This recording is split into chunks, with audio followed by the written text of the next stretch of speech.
Gather, veterans. It's time to join the fight. The long war begins.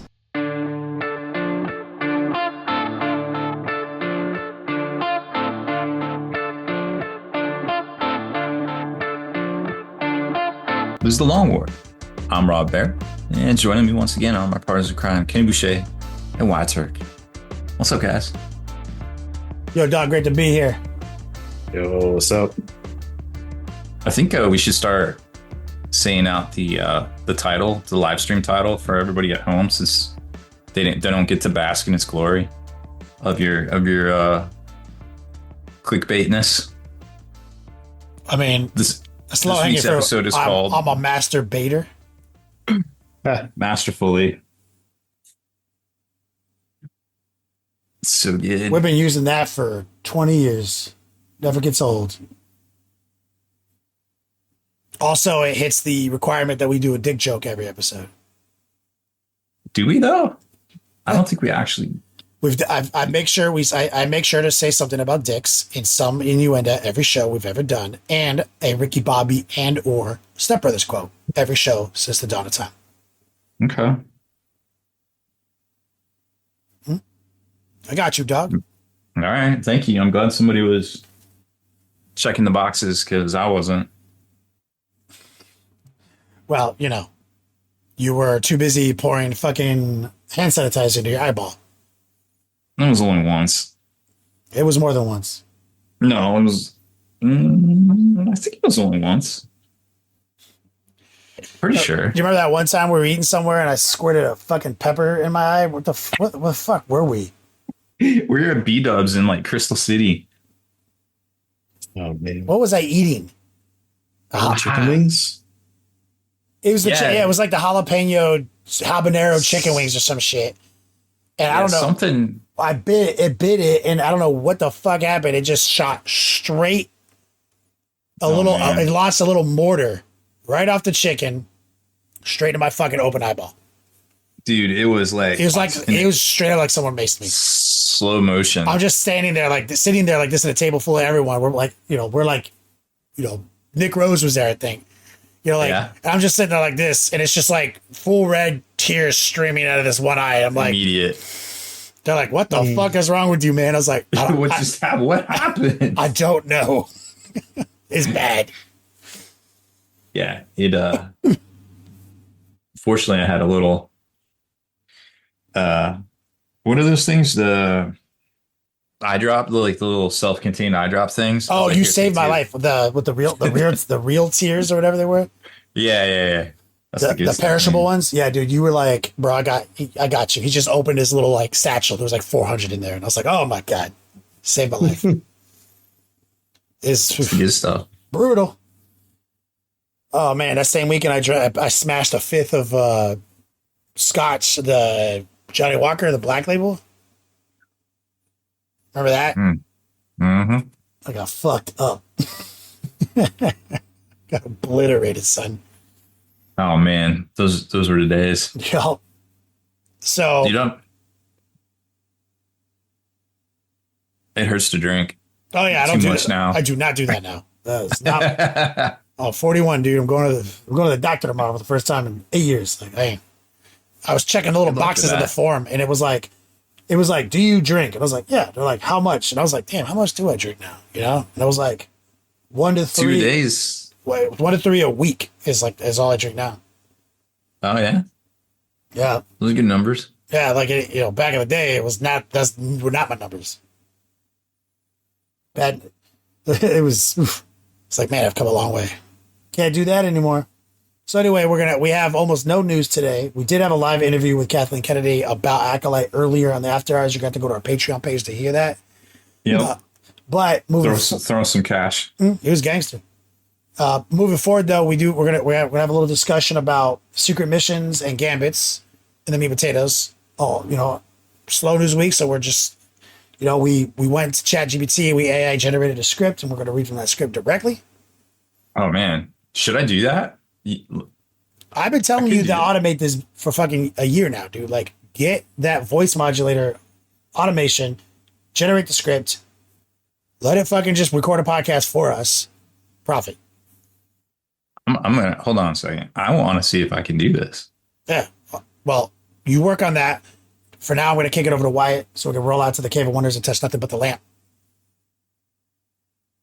Would you rather have to train a seagull to get all of the food that you have to eat, or have to train a raccoon to get all of your spending money? Oh my God. Are either of these animals magically gifted with training montages or anything? Or like, do I have to figure out how to do this? Oh, you got to learn. Like, so I don't just have the knowledge to be like a raccoon whisperer. Yeah. Like, I have to figure out how to train this little idiot, like a wild raccoon. Or is he like, or is this raccoon like open to this? Like, is this? No, you gotta figure it out. Okay, so in one scenario, I'm going to starve to death. In one scenario, I'm super poor. What's the question? I wasn't paying attention. So you would you rather have to train a seagull to get all of your food for you, or train a raccoon to get all of your spending money? Oh man. So it's spending money, not my bills. Any money Wait. that you plan to use for anything, all your money. Oh, so all income, geez. all physical income. Yeah. So like, I can make income, but I can't, like, no matter how I generate income, my access point to using those funds is through the raccoon. No. The only way you can get money at all is the raccoon has to go get it for you. You Man, mean, that's a tough one. wait, you mean like, so if I do my Twitch show and someone donates to me, how do I, like, I can't do, like, It ceases to be an option. that seems to be the Yes, option, or when I click the Streamlabs button to transfer my bank account, I actually have to send the raccoon to Streamlabs to get the money. Like, No. It ceases to be a way of making money. The only way you're allowed to make any money is by Okay. the raccoon getting it. so I am essentially a hobo in the woods who has a seagull who gets me cheeseburgers, or a raccoon who gets me money to buy cheeseburgers. Yeah. Yo, I think, but can I like do crime to get cheeseburgers if I pick raccoon? Yeah, you can train him to steal stuff to pawn. No. I go beat. Oh. No, I go and stick up like the Long John Silvers and get food. I'm like, empty the fryers into this Wait, basket. why do you even need to do that? They're just gonna throw it out at the end of the night. You just take it out of the dumpster. And then I'm holding up this Long John Silvers and I'm like, empty the fryers into my, so I can eat. And then I'm like, open this fucking cash drawer right now. Raccoon, get in there, get that fucking money. No, that goes against it. Oh my God. You can't. Will this raccoon just abandon me in the street, or like, Well, I mean, like if you form a bond and like train it. he's not just bonded to me? I don't have like a Beastmaster ability? No.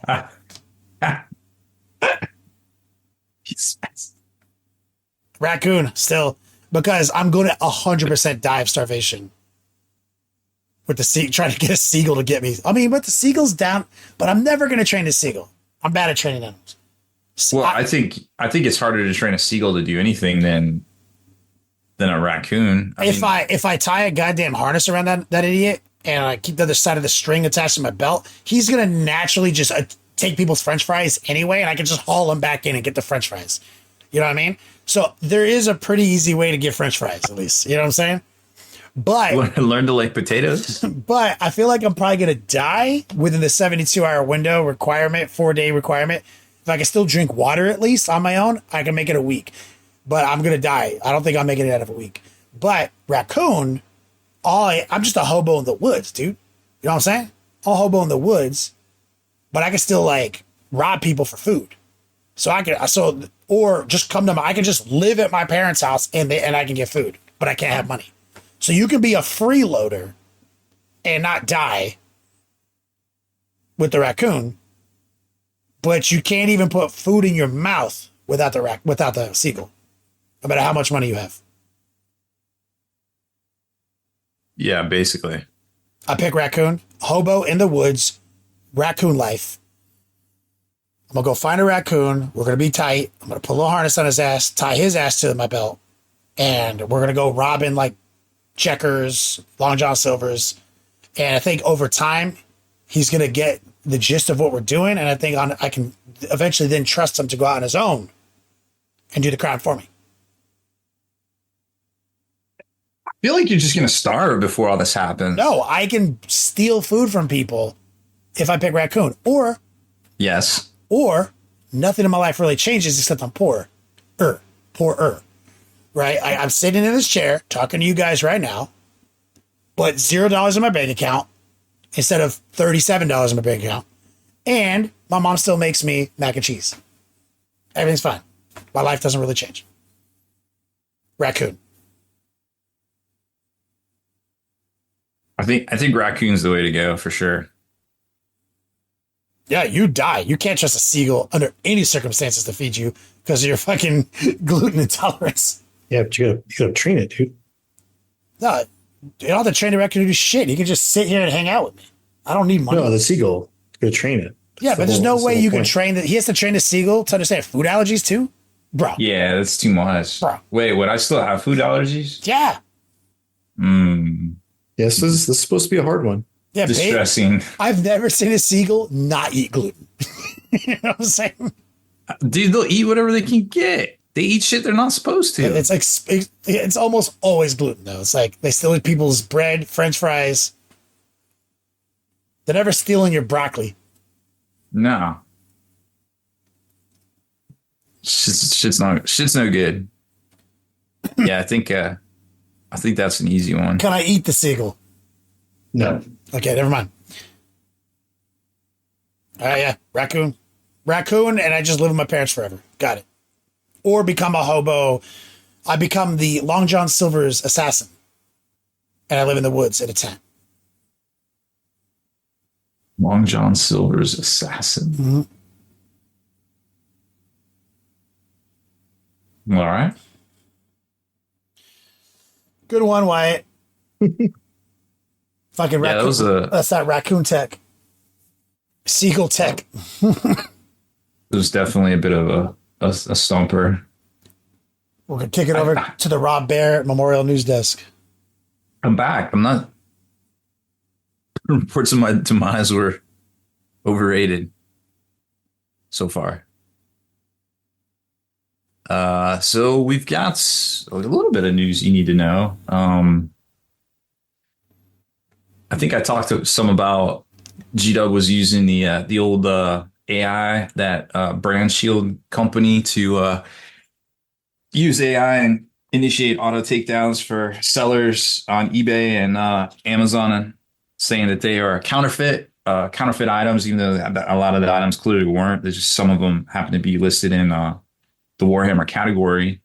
I heard today that some people finally heard back from Games Workshop, and Games Workshop didn't admit to doing anything wrong, but they said basically that they were going to reinstate those listings as a measure of goodwill, I believe, they might have said. So good news there, that maybe they realized that using AI and using automated services to GW used AI to like carpet bomb everyone with the like C&Ds and shit. Did I not talk about this on the show? I feel like I did. Did he talk about this? I saw your article on it. No, I don't feel like you told me this with your mouth. Oh man, I don't know. It's hard to keep track of everywhere. So they use like an AI like algorithm to just like scrape, look everywhere for something that might be copyright and just go ham. Like that's their paralegal team. So they've been hired. They've been doing a lot of hiring for their paralegals. I know that. Yeah. I don't know the status of all that, but there's this company called Brand Shield. And I got a couple of emails from people that were concerned about the takedowns. I was like, hey, send me the email. I'll take a look at it. And then I noticed right off the bat, it was GWPLC@brandshield.com. I was like, well, what's Brand Shield? And I went and looked at their website, and I mean, you can pull it up right now. It's an AI. It's exactly what it sounds like. Yeah. Brand Shield. Automated takedown service. Like, it's all automated. And I was like, well, that's a terrible idea. Why would you think that's a good idea? I mean, most people can't even tell. Even GW can't even tell what's their product. Yeah. like, so that was a kick in the pants for a lot of sellers because the problem is that with these Vero takedowns, eBay only gives you so many notices before your account is permanently suspended. So like, you know, if they go through and they do a run 1 week and they take down like, I don't know, 8 things. And then the next week they go through and they're like 8 other things. And it's all nonsensical. How does Brand Shield get things taken down though? Like if I'm an eBay seller, how does Brand Shield could like instantly attack me on and get me my shit taken down? Like how does that? I guess there's some sort of like backdoor reporting. So Brand Shield has some licensing deal or some partnership agreement with these e-commerce platforms to where they don't get questioned on their actions. I can't speak to that. I do know that I looked into doing that's sketchy as fuck. You have to basically it's an automated form that any automation could do. Any bot could do. The only thing is you check this box to say I certify this information to be true, to the best of my knowledge. Yeah, but the bottleneck here is like so on Etsy. Like if I do a copyright claim thing, right? Mm-hmm. The GW troll clicks the button as the representative of the company and says this shit. And then Etsy tells like puts that on suspension and tells me that I have to convince this guy.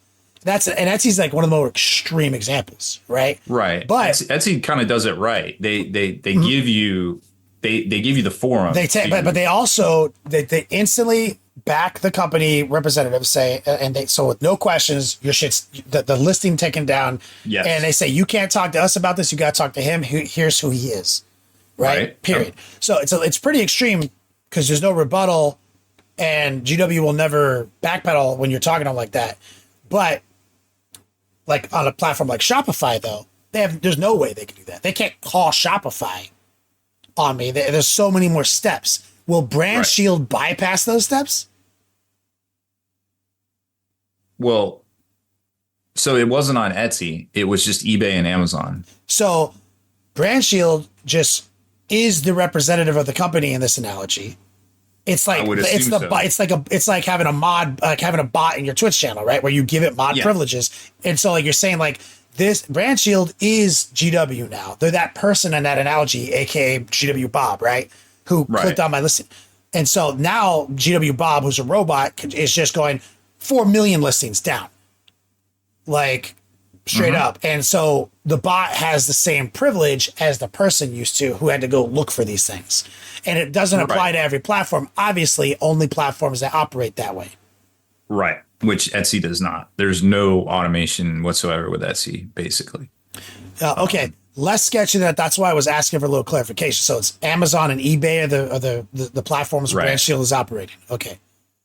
Yeah. And I mean, I can read you the description from their website. It sounds really bad. No, we got it. I understand what it does. Yeah. So there was that. So I told everybody, once I heard from that seller, I told all the other sellers, I was like, hey, go email their legal team this email here and just be like, hey, this is the situation, because nobody got any responses back from the Brand Shield email address. Obviously, I even emailed them, and I never hear anything from GW. I mean, even if it was really the paralegal guy, you wouldn't hear back. He would send you an email. Right. It's happened to me so many times. Like when I was on Etsy doing an experiment, there's like the guy's basically like, "Fuck you. Here's the email to GW licensing. You can click this link. You can go there. And you can give us money if you want to make this shirt." Right. You know, like literally, there's no scenario in which they backpedal. You know, like or answer in any meaningful way. So Brand Shield obviously is not going to. Yeah, so I mean, it's good. It's good news. It's good news, bad news, because they're still out there probably doing it. It would be better news. But they had to backpedal and realize that it was a bad idea. At least we don't know if they discontinued it. They just are fixing the situation. Well, there's probably a button several weeks. There's probably a button you click as the person who purchases the service that is like, run it by me first or do it without, like, you know what I mean? Like, are you sure? Yeah. So there's probably they probably check that now. There should definitely be some human oversight. Yeah. It was the whole point of the article was like, hey, it's even gotten to the point where I consider myself somewhat of an expert on this, and I have a hard time keeping track of GW products at this point because they come out, and I'm like, when did that come out? And I start, I'll research it, and I'll be like, oh dang, okay, holy crap, that was 2 years ago. I can't believe it already. And a lot of stuff just kind of looks the same, still. And they reuse SKUs, they reuse barcodes. It's hard to keep track of. Yeah. Well, anyway, so it's good news all the way around, I think, which is, kind of something we don't normally see a whole lot of. A bit of funsies, whimsical news. If you live in the UK, you might have seen some of our posts about this. They notify people that they're not going to provide shopping bags anymore in the UK, which is understandable. Once the plastic thing. Oh, yeah, this was on this was on your 4chan or. It's happening. What? Well, yeah. So they came out with a law in 2015 where basically you get incentives if you, and there's certain import restrictions / benefits if you have more than 30% post content. I think it's called post consumer recycled plastic material, which is hard to do, or you reduce the plastic you use. But then also in 2015, they said, hey, plastic's a problem. So you need to start charging your customers for bags, which I hadn't really heard of stores doing in the UK, or maybe they just tack it on your receipt or whatever. But then there's also in California they do they charge you for the bag. Yeah, and I'm not sure if they just the checkout aisle they have here's the Ralph's reusable bag for $3.99 right. Or buy these bags, you hobo. Yeah. So, but the thing is, they're like, hey, we're just going to get rid of it. And obviously the comments were just wild because, people wanted to say all sorts of, oh, well, give me the, let me buy the $100 GW bag or, whatever. And, oh, you can't even, give me a bag, you charge an X, Y, and Z price. I get it. And it was funsies, and comments are always wild to read. Right. But if you start digging into it and start seeing the, the actual, what the first time offenses, fines are, and then the reoccurring fines, if they walk in and they can't get your records for how many bags you bought, how many, charging people for it and things like that, you have to have the records available. There's fines up to 20,000 pounds, which, as you can imagine, these one-man GW stores, maybe they're not keeping good records. I don't know. Maybe they didn't want to roll the dice on that one, which I don't blame them. And I mean, overall, it's better for the economy or for the environment, right? Yeah, I don't care about this. But the conspiracy was that this would affect GW's business because they make plastic, and there's a resin thing. Remember, this weird. Oh, resin was going to get banned. Yeah, so mainline components is a different story. There's. Let me see if I can find it. There's very specific restrictions on once you read the actual law. You're oh, okay. So basically, depending on how they import their components, not the shit they produce in country. You know what I'm saying? No, I remember you broke it down for us why it was so ludicrous. It's just funny that it's been commented on because so that's how great conspiracies work, is they use something that's really observable, like this law, and then they make a wild inference or so that was what I think the best comment I saw on that whole post was that Warhammer hobbyists will whine about anything. And I was and it had the most likes and the most comments underneath that. And it was just well, that you probably couldn't say it much better. The whole side hobby of the Warhammer hobby is just whining. Yeah, you're not wrong. You're not wrong. I'd do it. Anyway, sorry for derailing you. Move on, sir. No, that was the chuckle out of it. Joy Toy put out a new Primarch miniature or action figure rather, Lehman Russ. That's amazing. I still like and I meant to order it. I still like the Horus. Lehman Russ. I mean, it looks cool. I mean, Dorn looks cool.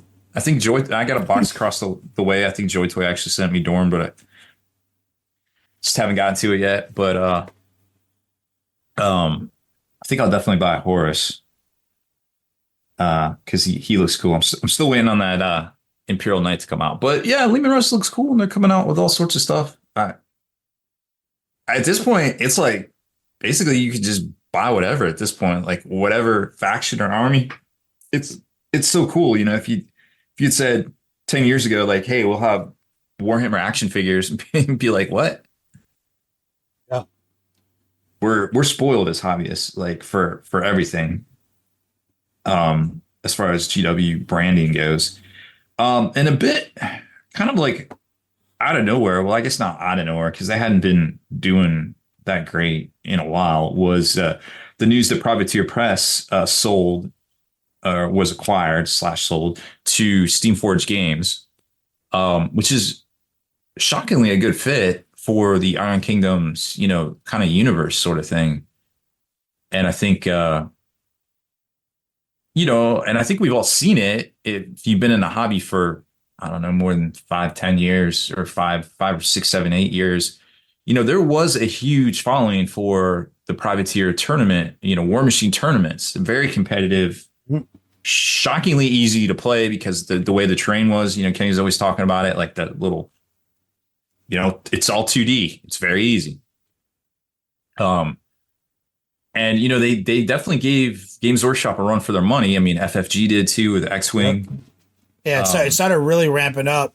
I remember like late 4th edition. And then by the time we got to 6, where people were really disappointed with 40K, it like hit its tipping point. Like, it's wild.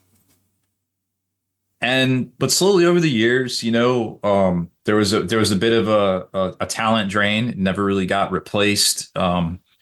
They did a lot of stuff in 2019. They brought on a new CEO to run things. He didn't stay very long. He's already on to another project that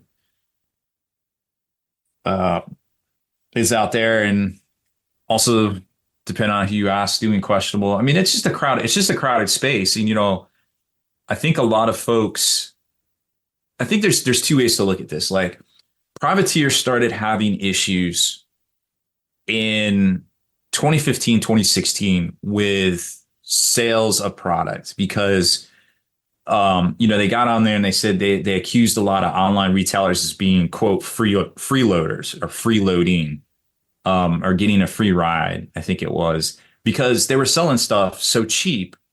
You know, you could get a new War Machine army for a fraction of the price of a Warhammer army, right? So that was the appeal. The competitive play was the appeal.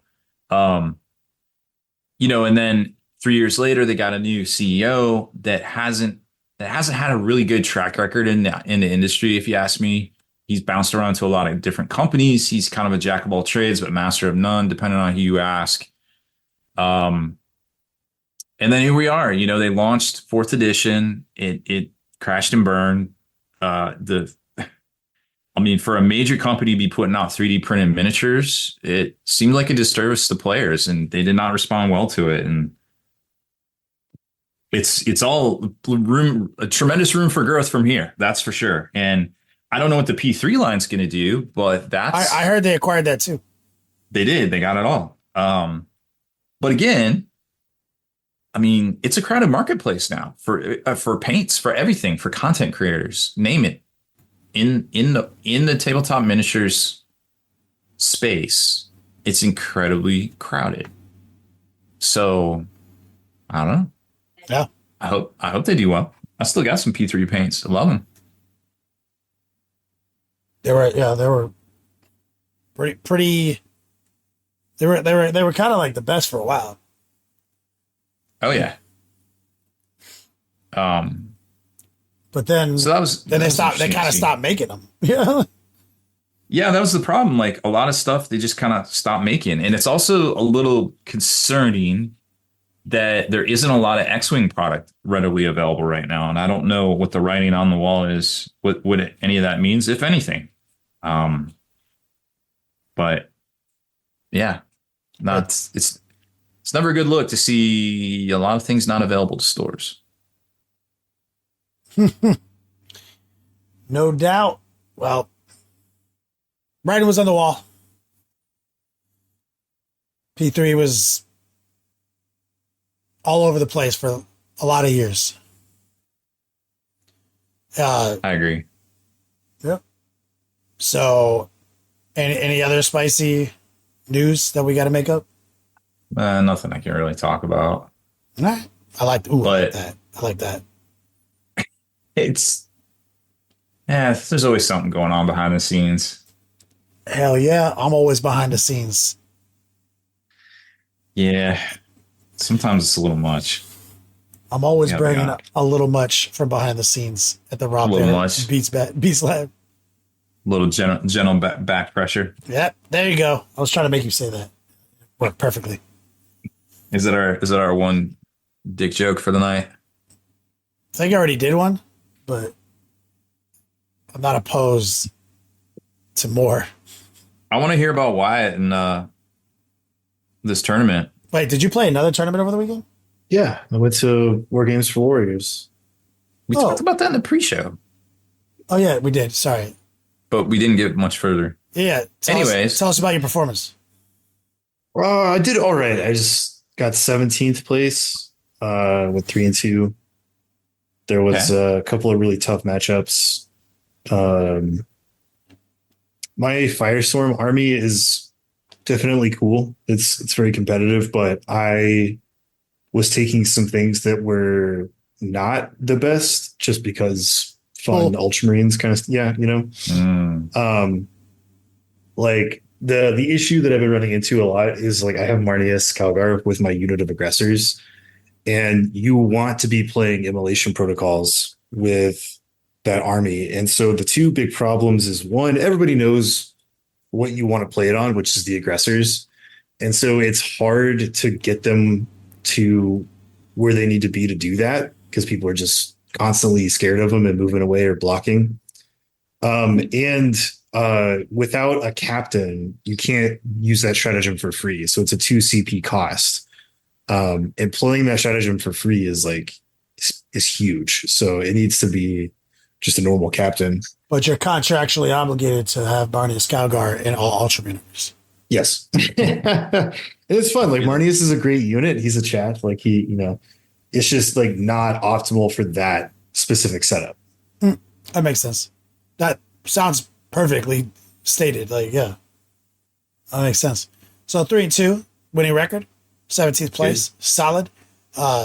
You've identified the sub-optimization in your army, and you're aware of some of the issues, but you're still having a fucking blast. That's what I love about 40K.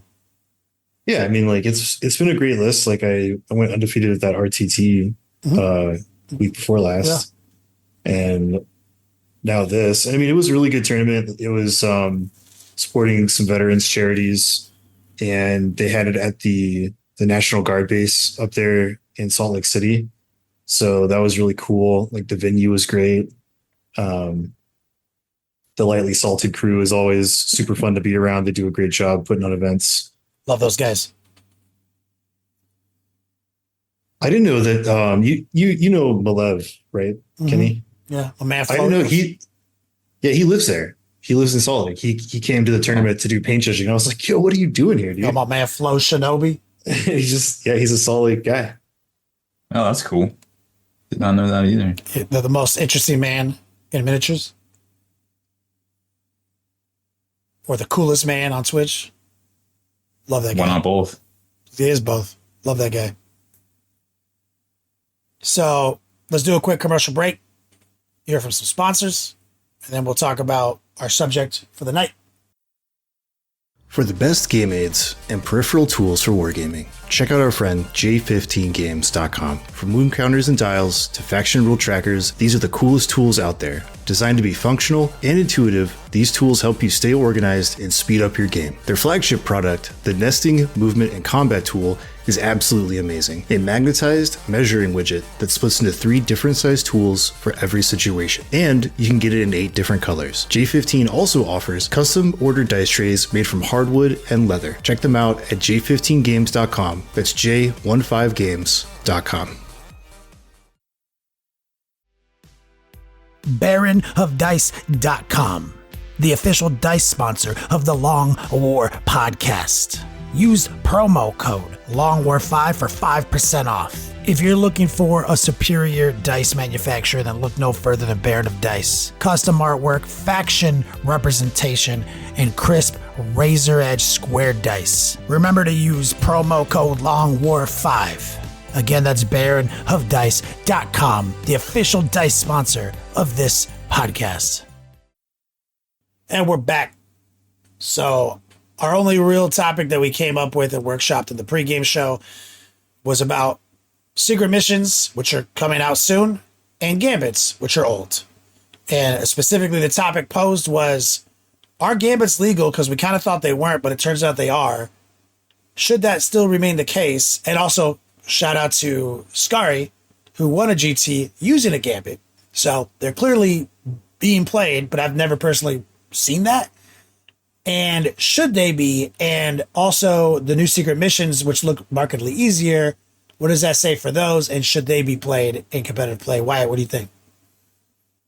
Well, we don't 100% know what the secret missions are going to entail. Like, we've only seen 4 of them so far. I think we do. We don't know them specifically, but they gave them all to us. Unless there's an article I didn't see, they only showed 4. Is there only 4 total secret missions, or is there more? I guess that's the question. Either way, much like gambits, they're this sort of like come from behind mechanic, and whether or not they will be used remains to be seen, because we have to see all the mission cards, we have to see all the primary cards, and how all that is going to shake out. Because like right now, gambits aren't really used in competitive play, mostly because like they're either impossible to do or there's just not a reason to. And so maybe that will be the case with secret missions, or maybe the secret missions are super OP. And if that's the case, then we can safely assume that they're just going to be not allowed in tournament play. So yeah, we talked about it earlier, and we got called out on it. You know, like we were pretty certain, like gambits aren't even allowed in tournaments. But then we were proven wrong on that, and then like we're like, oh yeah, I guess they kind of are, but no one uses them. So interesting, you said the come from behind mechanic, which I want to comment on, which good innuendo, but also it's like a revenge meter. It's like a revenge meter in like Street Fighter, right? Like old school Street Fighter 4 Ultimate. An ultimate combo was you didn't have access to it until you took a certain amount of damage, right? Which is different than like your super, which is based on your performance, right? Accessing meter to do more cool meter is based on your performance, whereas your beat that you get, and it's the same thing with like Marvel versus X Factor mechanics, things like that. So you always got to be worried in those types of fighting games about the revenge meter, right? And so traditionally though, like an ultra combo finish in like Street Fighter 4, it's not like something, it's not, you don't just do it, like you got to set it up. So like I have to, like, but it can be like, for example, Zangief, you know, with his, atomic pile driver, like kind of easy to do, and takes half the life of somebody. It's kind of OP. I don't have to do much to now just take half your life away. Whereas the revenge meter that is, more stabilized in fighting games since then is I'm super buffed on a timer, right? So think about the difference between those two. I'm super buffed for 20 seconds, meaning I have to do something with those 20 seconds versus I hit you once, win the fucking game because you beat me up too bad, right? It's not a very balanced mechanic, and that left the franchise. Like revenge meter stayed. So when we talk about game balancing, we oftentimes reference fighting games, but currently the Gambit is kind of like OG, is like revenge meter, right? Like it's really kind of hard to do. You have to set that shit up for potentially a lot of game. So nobody really does anything with it. But the secret missions look markedly easier, like on a cursory glance. So it's kind of like, you're winning the game, and then for a lot less effort, now I do half your damage remaining, right? I mean, like, that doesn't seem to me, with all my gaming knowledge and all these years, that doesn't seem balanced. What do you think about, like, now that I've put that anecdote in play, how does it sound like in that framing? I don't think I would like something like that in 40K for sure. Catch-up mechanics are a really hard thing to balance because of the user interaction experience with that. Like, nobody likes the idea of I'm winning this game and then oopsie poopsie, I drew this card and I win now. Right? Like that's a really big feels bad, and it kind of takes away the competitiveness of the game. Like, if you can just draw a card and auto win, then like where's the strategy? Where's the outplay? Where, it takes all that out of the game. To answer Jack, Kara Quinn said, it is important, you are limited to 40 primary compared to the potential of 50. So that's important to put into this conversation. So they seemingly applied a balance to this secret mission, right? Which is like you're throttled from total access. But I would state that is a fake balance, because you would know that. You would know your maximum, right? And the prerequisite to access this secret mission is that you're already losing. So you would look at the score that it provides you, and you're like, oh, well, I win if I pull this off. So it doesn't matter if it's, capped. You're only doing it to win, right? So so being rewarded for losing in a big play is a risky balance mechanic at best, right? We don't go ahead, Rob. Sorry. Oh, I was just going to say, we do have, so there's 4 and we do have them all. Okay, Right. so there's only 4. So for the sake of this argument, read them. All right. So the first one is command insertion, win at the end of the battle. This is attacker. I'm assuming the attacker and defender is same, because it says there's only 4. And you kind of have to figure out what they're going for to block And you them. play these on turn 3 if you're behind on primary, right? Let's see, 1, 2. They are all end of battle. Well, end of battle scoring No, it's it. Oh yeah. Win secret mission win victory points. Let me see. Do they indicate when you play them? It'll probably be in the match play companion, the same way the gambits are, where you can select a gambit at the start of turn 3. Oh, at the end of the 3rd battle round, players can choose to undertake a secret mission, but that doesn't mean that there's no randomness. You just get to pick one.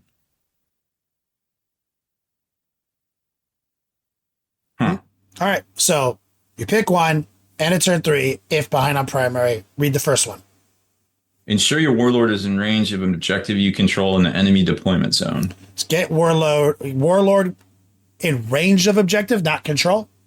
No, in range of an objective you control in the enemy deployment So zone. there's 2 parts. You have to control an objective in your opponent's deployment zone. And warlord. Okay, that's hard to do. That's straight up hard to do. That's hard to do. That's hard to do. Okay, move on.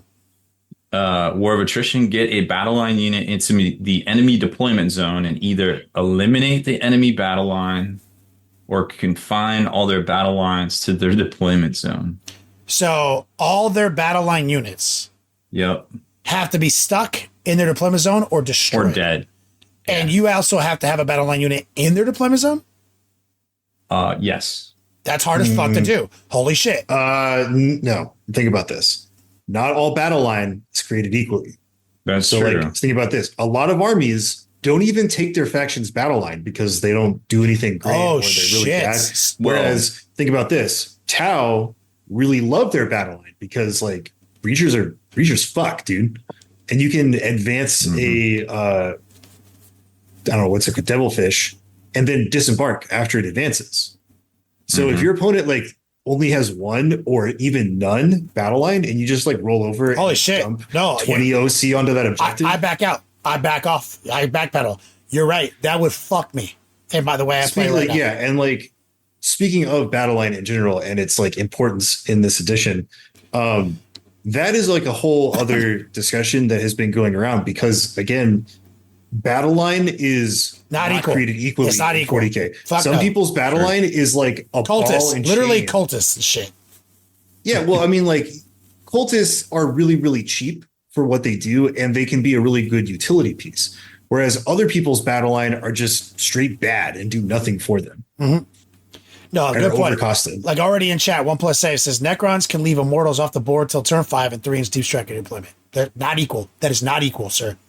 Like that is, No. and then Kara Quinn, Custodes Guard, our battle line. Like not equal, sir. So good point. No. This one is kind of OP. This one is kind of OP in your back pocket. Like if you played an army, as you just stated, like one of these types of armies, and like 1+ save is example in Kara Quinn's, this would be something I'm always thinking about doing. This would be something I'm always thinking about doing on turn 3. Continue. What's the last one? Let's see. So we got 2 more. Secure 3 or more objective markers located outside your deployment zone. On turn 3. So on turn, you have to do that on turn 3 or And- by the end of the game. End of mission. End of game. End of battle. So you have to end the battle controlling 3 or more in no man's land. outside of your deployment zone. That's like second. So- that's like A tier compared to the S tier we just written, because that is something, because you have starting on turn 3 until the end of the game, based on how, like, what kind of mission you're playing and where how the objectives are located, could make this one very easy to do actually. But it could also be super not easy to do based on the same parameters. True. So this one is second place, like. And then this one's kind of like a kind of pick. So end of battle, there are no units from your opponent's army on the battlefield, or every unit from your opponent's army that is on the battlefield meets one or more of the following conditions. That unit is battle shocked. That unit is below half strength. That unit is more than 3 inches away from all objective markers. You kind of already obliterated your opponent if you did that. Yeah. So, now, So basically, like, completely wiped out or pretty much wiped out. but there is a situation. How many times have you played a game where you almost tabled the guy and still lost? Yeah, because of like one little thing here, Right? one little thing. Like if the guy is really I've won a ton of games where the guy basically tabled me and I still won. Yep. So that is third tier, because that is a scenario that has happened quite often in all of our lives playing 40K.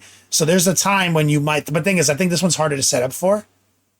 Could be. So, but absolutely the fucking getting battle line dudes in there into the deployment zone, like containing their battle line, that's a risky one. I think that one.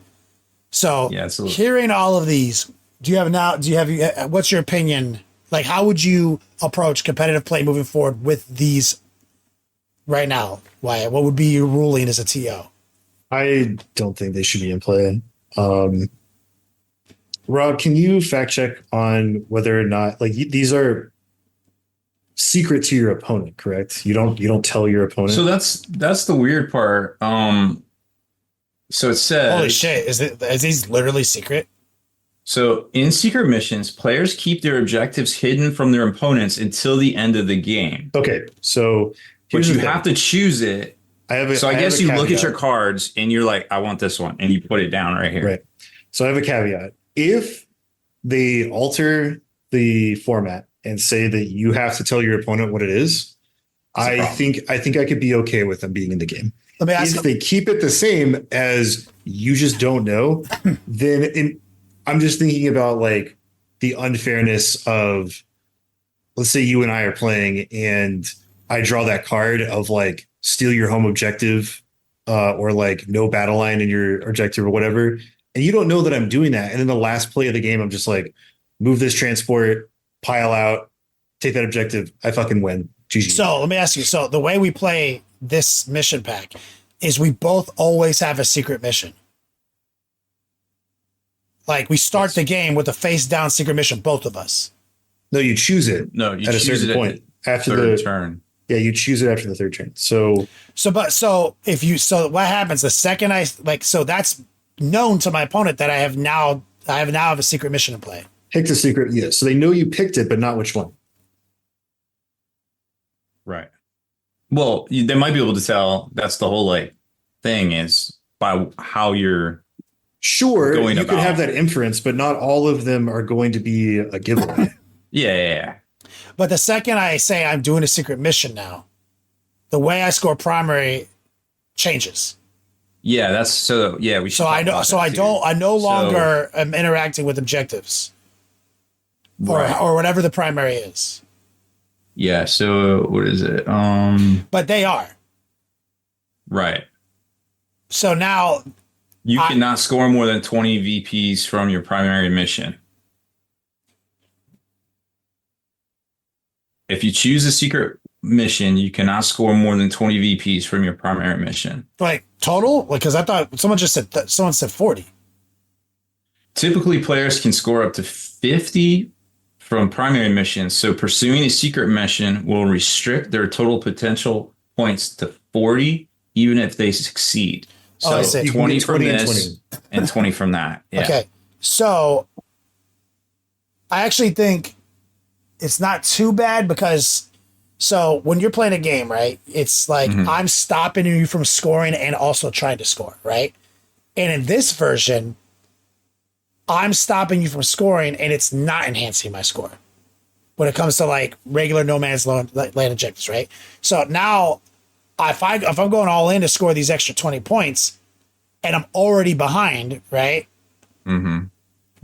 What are my assets and resources for stopping him for continuing to rack up the score? Or have I already assumed he's maxed the score? You see what I'm saying? You just have to just draw inference from the match. Like, and that's the reason I don't like it. So with tactical secondaries, you don't know what your opponent is going to be doing next turn. You don't know what you're going to be doing next turn because like you're drawing tactical cards, right? But once you draw those cards, like that action is known. And so you can work against your opponent in playing the game to, try to outscore them or stop them from scoring certain things. But with the secret thing, like you guys remember in 9th edition, there were a couple of factions that had like, you could spend a CP to make one of your secondaries secret, but you had to you had to reveal it once you scored it for the first time. That was the balance mechanic. And people still didn't like those. It was a big thing. And it was a big feels bad thing because like there were some of them where technically you didn't have to score it until the end of the game. So you never had to reveal it. And then it was like, oh yeah, I had this the whole time. Get fucked. So I have mixed opinions about it. I think all of them are reasonable except the battle line argument because not all battle lines equal. So I think that's inherently inappropriate. So I don't have a problem with with everything but that, right? What's the name of that one, Rob? The contain the battle line one? Unbroken. Oh, contain the battle line. War of attrition. War of attrition. No, excuse me. I'm a liar. Oh, yeah, no, that's it. War of attrition. War of attrition, take it out. That's not at this moment. Battle line is too imbalanced of a keyword for this. That's too imbalanced. The other three, I think, are reasonable. And I even think I would even go as far to say is I think they're reasonable despite Wyatt's really well put together explanation and comparisons because I say I'm doing a secret mission. There's only 4, right? Or let's say there's only 3 allowed. Okay, got it. And I'm already winning, fucker.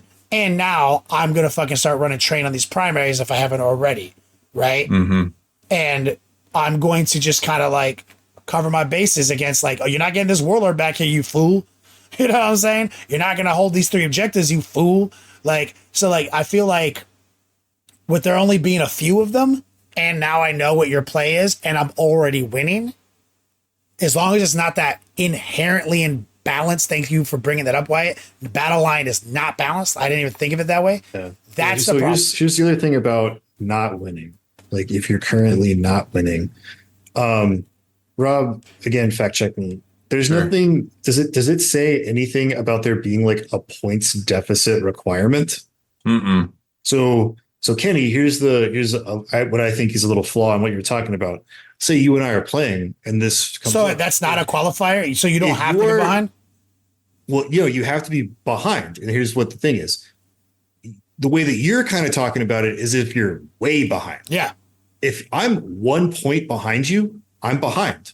I can play a secret mission. And then all of a sudden I have the power to basically choose a new secondary. Whereas so think about this. That's not good. You're right. I Think agree. about if you could just pick the tactical secondary that was No, I the agree. most advantageous point swing for you at any given time. No, I'm back to your side. You got me. You're right. So that's what people in chat were mentioning by differential. So that is a flaw. Well, we don't. Okay, we don't know there isn't a differential. No, They sure. didn't mention So it let's in the- let's stay it out loud. Let's say it out loud then. The scenario that Wyatt just outlined, that's not good. Like that is true. we Yeah. can't be coming in neck and neck, and I'm 1 point behind you, and Yeah. I'm the only one, and I'm the only one who gets to do this. That's that could that be is abusive. that is Think about if abusive. you're playing a game and it's like, well, if I drew, bring it down right now, and I'm set up to perfectly kill 3 of Kenny's Night Titans, then that's a big 8-point swing for me. And you could just pick that, and that could swing the game in your favor. Mhm. But we can't do that because tacticals are random. No. That's the balancing factor. No, the fact that you had the way you outlined that, and as Rob said, we don't know there's not a differential. If Right. there is not a Yeah. differential, and it literally is just as open ended as whoever's behind, it is inherently not balanced for competitive play because of the scenario that Wyatt just outlined. Because a lot of games I play are pretty damn close on turn 3. Like like I've either already lost, I've already won, but a lot of times the backbreaking turn is kind of like doesn't exist right now. Like it's usually pretty close. Like at least my tier of play.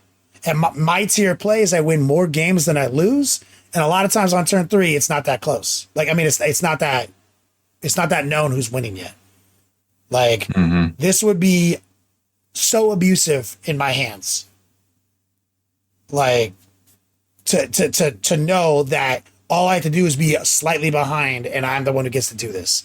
And and I've got this OP card.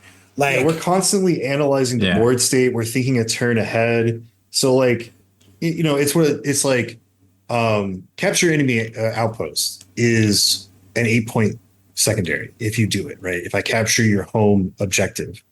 Now imagine if you were looking at the board state and you're like, if only I could draw this card for this turn, that would be huge for me. Boom. And then you're just like, oh, I'm just going to draw this card. And then Hey, got him. no, because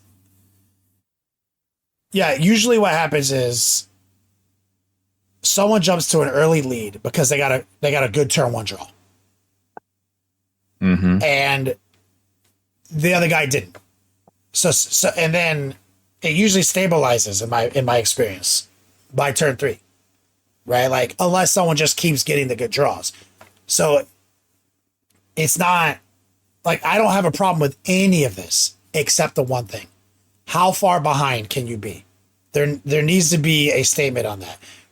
2 problems: the fucking war of attrition. I don't think that's fair, and I think there needs to be a stated number behind you're allowed to be.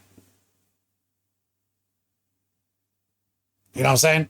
So that's it. That would so be helpful. GW might address one of these. There might be that in the mission pack. But battle line, god damn it, you made such a good point, Wyatt.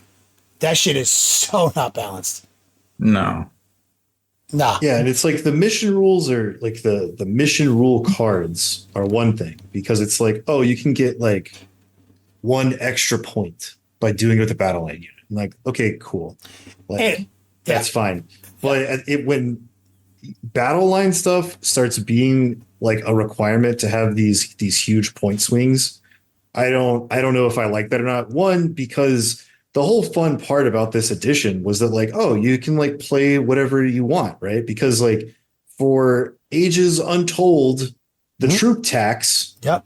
has been something that is not super popular. So I'm a little disappointed they're bringing it back. Right? Yeah. We don't want the troop tax. No, back. we don't want the troop tax back. So get it out of the game. Yeah, no, that's a great point. And ultimately, I don't even know how game breaking War of Attrition is, even with all the problems we just stated. But it sounds like an obviously exploitable combo for people looking to win games, like at the high level. Yeah, because think about it like this too. Think about how much agency we as players have over the situation. Let's say I'm playing you, and your army includes no battle line units. Mm-hmm. I could just discard one of the secondaries I just drew to make sure that you're 1 point behind you at the end of turn 2, and then I could play this and then just auto win. Yeah. No, yeah, I see that. That's what I'm saying. In my hands, this would be so exploitable. Like if I was like, oh my god, I would design for this. Like, but no, that's a bunch of good points. We'll see if GW addresses at least one of the issues that we've outlined here in the podcast. I don't think there's anything wrong with 3 of the 4, and I don't think there's anything wrong with the TO saying War of Attrition's banned. But also, I don't think there's anything wrong with them saying secret missions are banned either. Yeah. So I think it would just be way easier to just be like, we're not using these. Yeah. So, but I'm also okay with them just saying War of Attrition's banned. And I'm also especially okay with them saying that if there's like some kind of differential. So we'll see how it shakes out. But that's some good points were brought up, man. Thanks, guys. I'm caught up. I was not caught up on any of this. I feel enlightened. Thank you. Yeah, it's pretty interesting. Yeah, and like all that stuff being said, I think for normal have fun with your bros kind of match play 40K, I have no problem with this. No, right? I don't even have a problem. I don't even have not even at Rogue Trader tournaments. Like, I don't like the Maelstrom decks and all that kind of stuff. I'm like, that's fine because it adds like interesting things to spice up your weekly Warhammer nights. Yeah. But when we're talking about like tournament play, where if there's like a top 8 or a pod or a bracket system, I don't like this. Like the thing is, I mean, just the focus of a tournament being like fair and balanced competition. I don't like these. I think but if it's a competitive, if it's competition play and it's only 3 rounds and it's whoever has the highest battle points wins, like I don't care. This is fine. Like it's a good that's a good definer. It's like it has a place in this game for sure, and we'll see what that place is based on what the final mission pack says, and we'll see. And we'll see too, because a lot of tournaments now are GW opens and stuff. So I think regardless of what independent GTs say, pretty sure the GW opens, they're going to be legal, period. Yeah, whatever the format is. Yeah. So, which also I like. I like that there's multiple formats. I've always enjoyed that. So we'll see. Good job, guys. Well, it's Rob's bedtime, so we actually gotta wrap this thing up. It's always my bedtime. Joke's on you. She's like, that's my secret. It's always my bedtime. So, Wyatt, thank you for your insight as always. Congratulations on kicking butt over the last 2 weeks. Thanks. And will you take us out of here, please? Rob? Can't keep a straight face. So that's it for this one. Make sure to head on over to longwar.net for exclusive content, early access videos, and more. Become a veteran of the Long War today.